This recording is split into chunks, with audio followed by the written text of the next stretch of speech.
Holy, look at that big old chunk that came off right there. Oh, sheesh, and right. Holy cow. I think we'll definitely have to take this thing out for a little spin later. Welcome to another day of Treats on the Streets. We're gonna be doing most of the stuff in the garage today just because it's so windy outside and I don't want the audio to suck. So the first thing that we have to do is pull the car out of the garage because there is something in here I have to show you.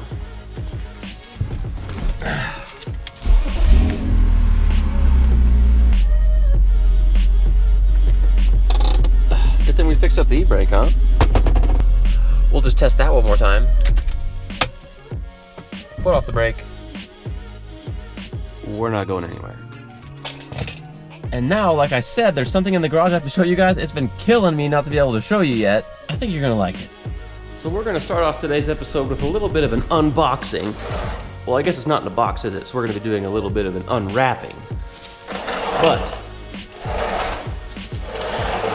if you haven't already guessed what this thing is, it's the 6-speed transmission.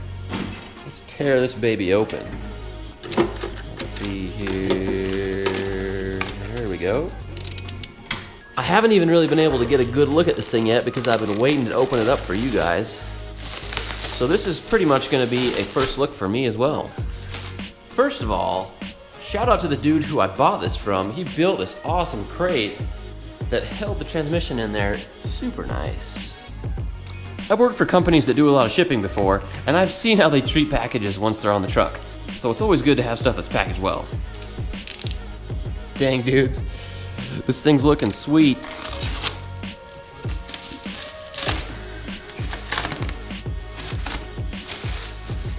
All right, that's good enough for now. Let's take a deeper look here. First of all, as you can see, it was bead blasted and repainted. The sucker looks basically brand new. I mean, even look at all this stuff. It's nice and shiny. Everything's all lubed up. This thing was cracked open by the person who had this before and all these seals were replaced, so everything should be nice and tight. I mean, look at even all the hardware is brand new. It sounds nice and solid. It looks nice and solid. Honestly, I'm probably not going to bust it out of this crate until it's time to put it in the car, just because I am gonna have to put this in my truck and move it when it is time to have that done. And it's probably just gonna be easiest to do that while it's still in the crate. If you guys are as stoked about this thing as I am, show some support, smash the like button. Dang dudes. I think that for only 1,500 bucks shipped, I ended up with a pretty good deal. What do you guys think? So the transmission, whew, dang, look at that booty. Man. Back on track. So the transmission being here isn't the only news that I have for you guys today concerning the 6-speed swap that we're gonna be doing. I also have been busy ordering some more parts. What I've ordered besides the transmission so far is a 325i slave cylinder, which as I mentioned before, we have to get to maintain similar clutch travel and feel as the stock setup that we have here. And I also got excited and ordered the 6-speed ZHP shift knob. Now concerning the slave, I did mention that I was gonna tell you guys the price of everything so that you can add it all up. So if you're looking to do this yourself, you'd have an idea about what it's gonna cost you. So as I mentioned before, I got the transmission for $1,500 shipped. It was $1,375 plus 120 bucks shipping. Slave I ended up getting for, I think it was $68 shipped, and I bought that from UUC. You can find them cheaper, but let's talk about that. So at ECS Tuning, the 325i clutch slave is, let me look, I actually wrote it down here. 325i clutch slave from ECS Tuning, which is one of the cheaper places that I found to buy an OEM BMW part, was $123. And they give free shipping, so you can pretty much plan 123 bucks if you're gonna buy an OEM. Now, I didn't buy an OEM one, at least I don't think it's OEM. I did a lot of searching. I found some parts, I mean, you can get a clutch slave for 40 bucks if you wanted to. As I read reviews and stuff on that one more often, people were having problems. The seals were failing, the slave was sticking, and also the little bleeder would not stay shut. People said they had to over tighten it just to get it to hold fluid. So I didn't want to go with that. The last thing I want to do is to buy a part and put it in the car and then have problems with it and have to replace it again. So I did some more research, found what I think is a good middle ground, ended up paying 68 bucks shipped for that on UUC, like I mentioned. That also came with a CDV delete. Now, what is a CDV? It's the clutch delay valve. Now I know the one in my car has not been deleted yet. What the clutch delay valve does is pretty much what the name says it does. It just delays the engagement of the clutch. It's supposed to help the engagement just be a little bit more smooth and stop drivetrain shock from happening, but it makes it hard to really get the full effect of the clutch kick in second gear, and I just don't like not having that, I don't know, plain, raw, organic feel of exactly what's going on. I don't want the clutch delay, so that $68 that I bought that slave cylinder from UUC also came with a little delete for that clutch delay valve. By the way, I almost forgot to mention that once those parts get here, like the clutch slave and stuff, I'll make sure to show you guys those too. What do we have left to buy? Well, we still need the shift linkage, still need obviously the clutch and the flywheel, and we need a drive shaft. After we pick up those things, we're gonna have all the parts that we need. Oh, wait a minute. We also need to get the transmission support bracket. So after we get all those, then we'll have all the parts that we need to get this transmission swapped into the car. The next thing that I think I'm gonna be buying is most likely going to be the transmission support bracket and the drive shaft. So once I get those, I'll give you guys an update on that. I'm still super stoked on this swap. I hope you guys are too. I really cannot wait to get it in the car and test it out. So things are moving along nicely. I'm still ordering parts, I'm still searching for good deals, and we're getting stuff done. The last video that we made of tightening the E-brake and testing that thing out, I did have a comment from Ethan Mitchell that said it'd be cool if I put the GoPro on the outside of the door and got an angle that way so you can see that front tire when I'm drifting, turning and stuff. As I mentioned before, I make these videos for you guys and I really appreciate your support.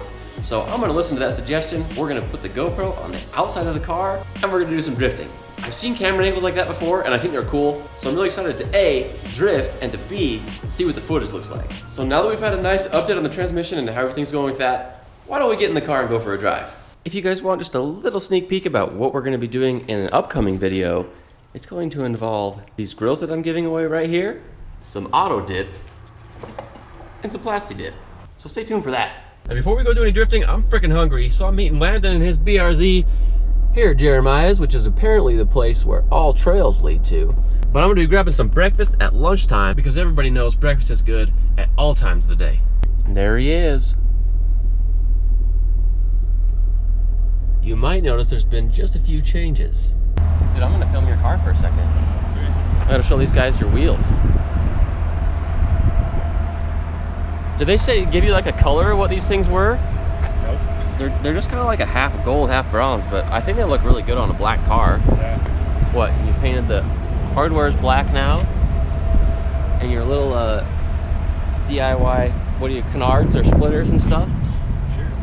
I think if there's a theme about your car, race car? No, it's definitely that everything's kind of DIY, like done in your garage type. Your turbo kit, the wide body fenders, your little splitters and stuff. Anyway, it looks dope. It's amazing how much wheels make a difference on how your car looks, even just changing the color, not necessarily changing the wheels, but of course that too. Now that I am thoroughly full and more likely to throw up when we're drifting, let's go do some of that.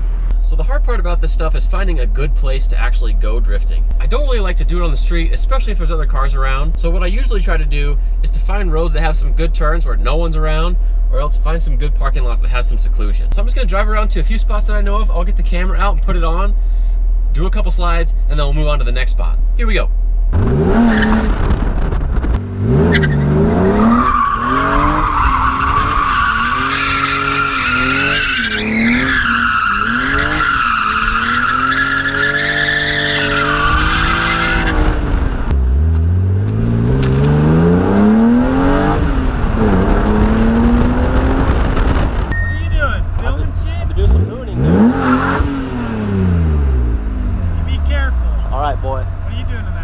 I don't know, what are you doing? I'll hit you up later. Alright. Peace out, bro.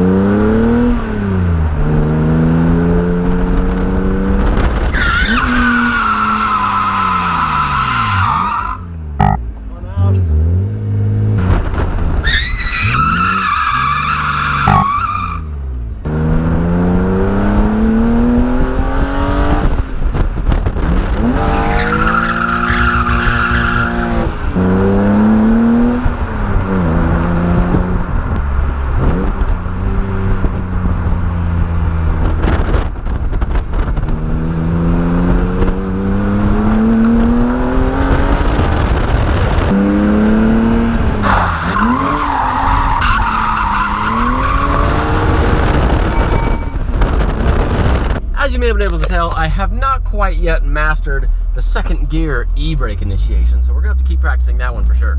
Tried that one twice, spun out both times. But first gear, I got that one pretty good. Right now, we are almost out of gas. We're gonna head to a gas station, get some more gas, and then we're gonna hit a few more turns on the way home.